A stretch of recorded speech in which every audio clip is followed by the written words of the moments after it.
Tapi okay, ni dia tunjuk contoh lah macam mana keadaan maghrib tu berlaku. Ialah pintu tu terbuka macam ni. Macam ni. Depan mata FJ lah. Okey, baik. Assalamualaikum warahmatullahi wabarakatuh. Dan selamat kembali semula ke channel Farhan Jamal. Okey, baik. Pada malam ini FJ akan membuat video reaksi seram. Tetapi pada malam ini FJ bukanlah nak tunjuk dekat korang akan video dan sebagainya, tetapi adalah pengalaman yang FJ baru lalui sahajalah. Tapi sebelum tu FJ ingin meminta maaf kepada semua berkaitan dengan kelewatan untuk FJ membuat video pada bulan ini. Kalau tak silap FJ hanya keluarkan 2 video ataupun 3 video sahaja pada bulan ini, disebabkan kerana macam-macam masalah yang berlaku lah. Yang pertama sekali ialah minggu pertama pada bulan 12 ni FJ sibuk membawa budak sukan dan sebagainya seminggu. Ada 4 hari direct. Jadi lepas tu FJ ingat nak buat, lepas daripada sukan tu FJ punya suara tak ada. Jadi tak berapa sihat, suara pun hilang. Jadi FJ rest dah minggu kedua tu.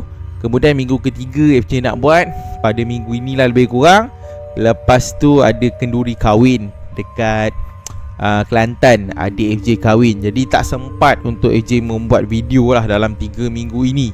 Jadi hari ini baru FJ ada dekat rumah. Semalam FJ gerak balik daripada Kuala Terengganu menuju ke Perak.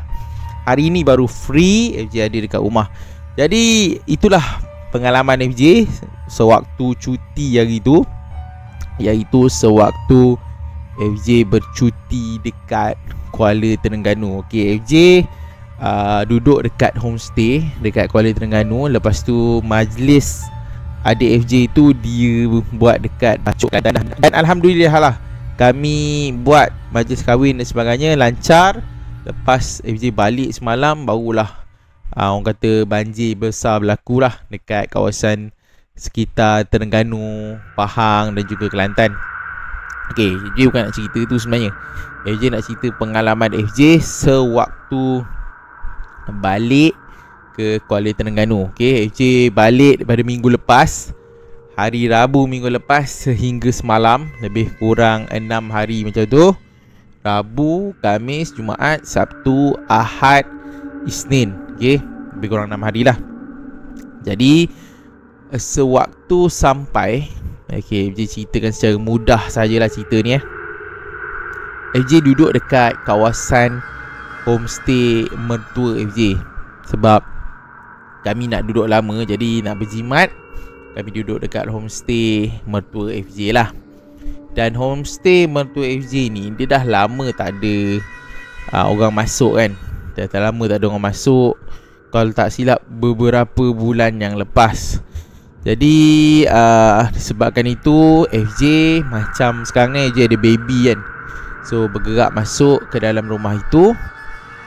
Pada hari pertama tidak ada apa-apalah, cuma FJ dimaklumkan bahawa rumah tersebut dah lama orang tak apa kata menginap dekat homestay mertua FJ tu. Okay, jadi bila dah lama, so FJ pun macam biasalah masuk ikut macam FJ yang biasa amalkan dan sebagainya kan, baca doa dan sebagainya. Dan sampailah kalau tak silap FJ pada keesokan harinya, iaitu hari Khamis minggu lepas.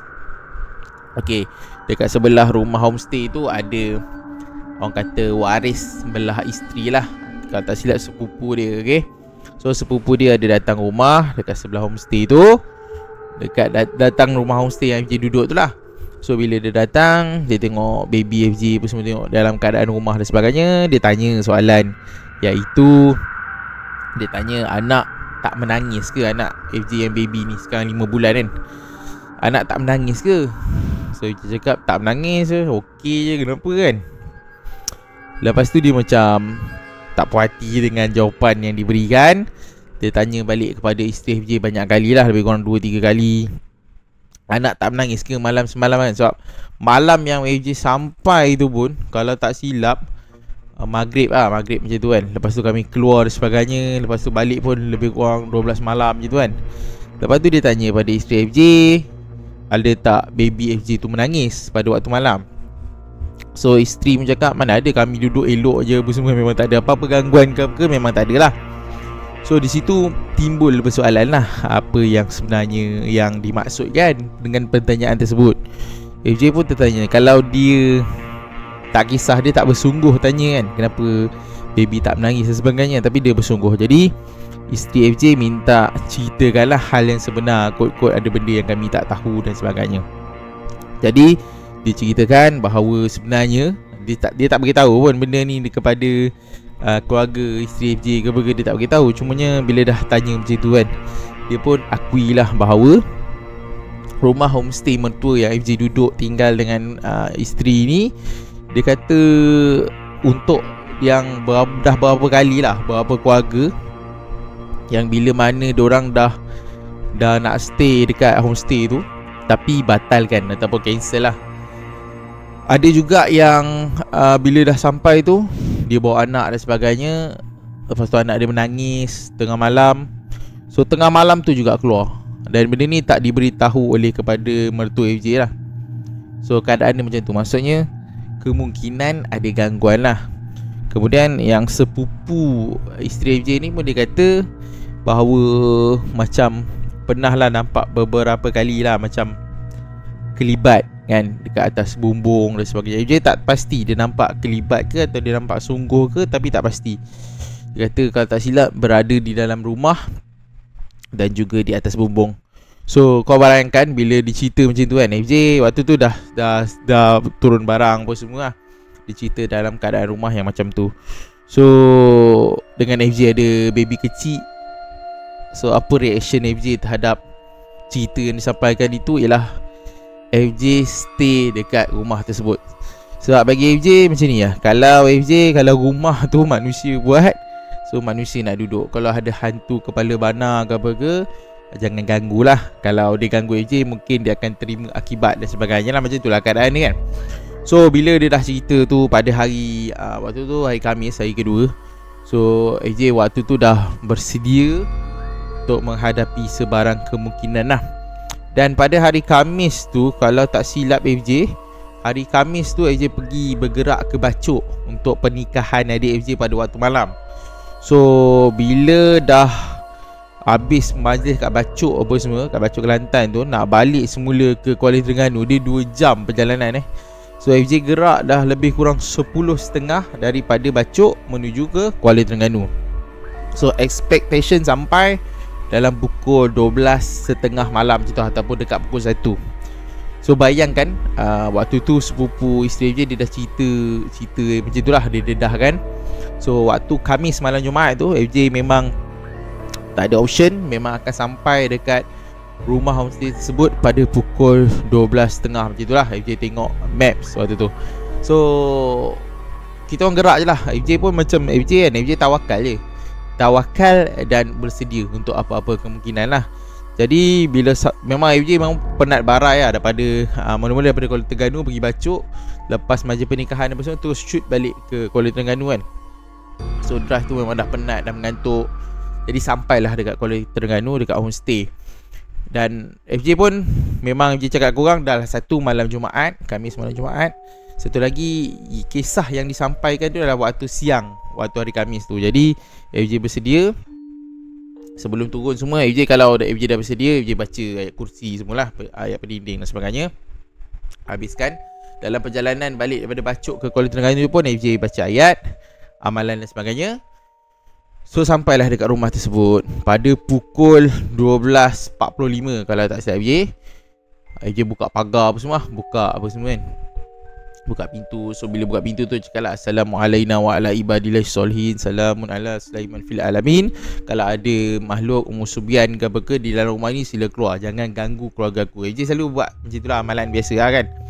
So bila masuk, tidur apa semua, alhamdulillah lah, malam tu memang tidak ada berlaku sebarang gangguan ke apa, walaupun telah dikisahkan oleh sepupu isteri pada ketika itu. Jadi ada lagi cerita dia. Sebab AJ stay dekat situ 6 hari. Jadi bila sampai masuk hari ketiga, hari Jumaat majlis pernikahan adik FJ di Bacok Kelantan lagi. Pada lepas main Jumaat, FJ kena pergi bergerak ke Bacok semula. So kita orang pun bergerak lah sampai ke malam. FJ stay kat Kelantan lebih kurang pukul 8 macam tu, baru FJ gerak balik lah. Tapi bila sampai tu pukul 10 lebih, sampai dekat Kuala Terengganu, duduk kat homestay tu, tidak ada apa-apa sebarang masalah sampai ke hari yang ketiga. So masuk hari yang keempat, hari Sabtu, tidak ada apa-apa sebarang gangguan yang berlaku. Kita orang pergi jalan-jalan dan sebagainya sampai hari kelima lah.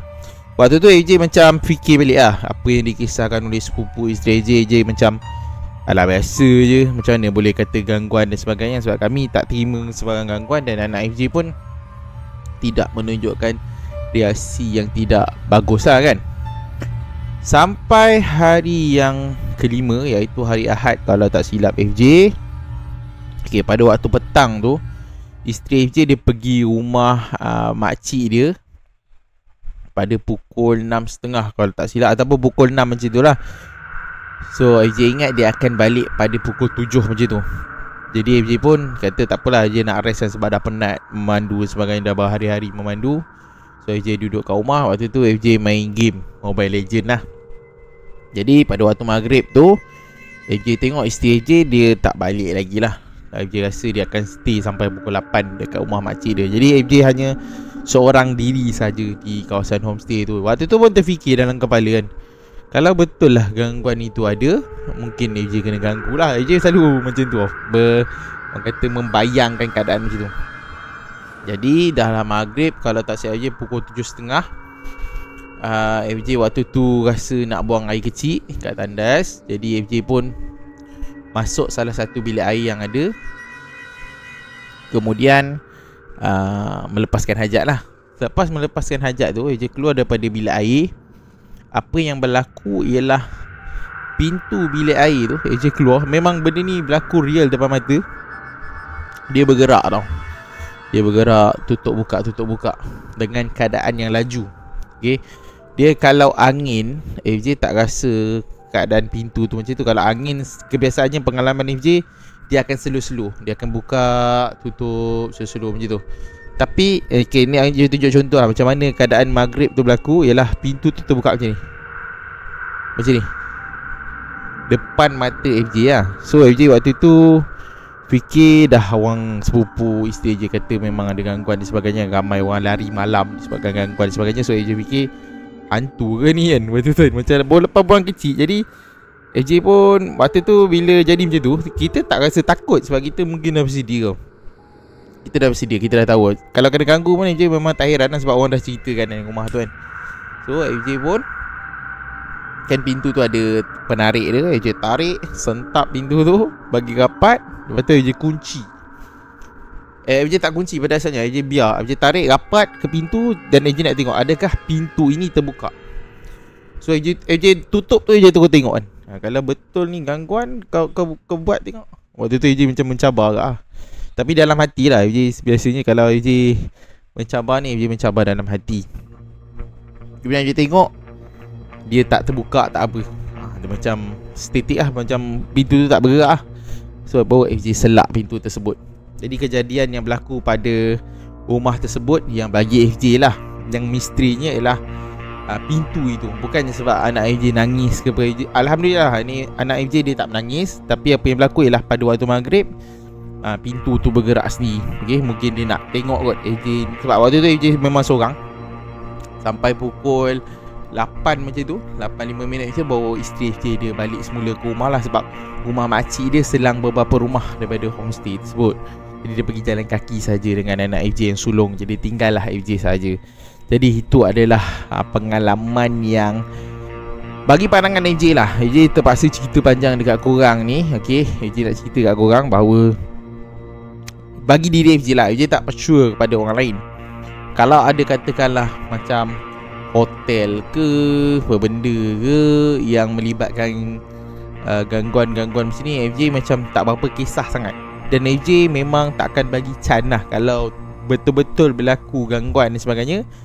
Memang insyaAllah FJ tak akan bagi can kepada makhluk yang mengganggu itu. Sebab FJ berpandangan macam ni, rumah ke, bangunan ke, hotel ke, apa ke, benda tu adalah manusia yang bina, manusia yang cipta.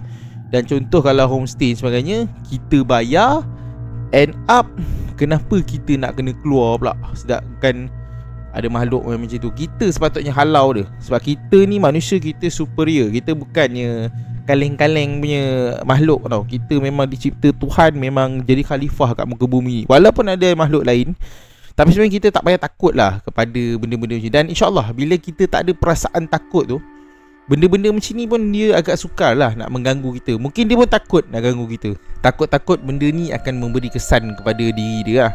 FJ sentiasa pegang macam tu. Kalau katakanlah memang bangunan tu apa kata resort ke, benda kita nak tidur kena ganggu ke, sepatutnya kita yang halau dia, bukan dia yang halau kita. Tu yang AJ punya pegangan lah. Bukan kita lari keluar lah.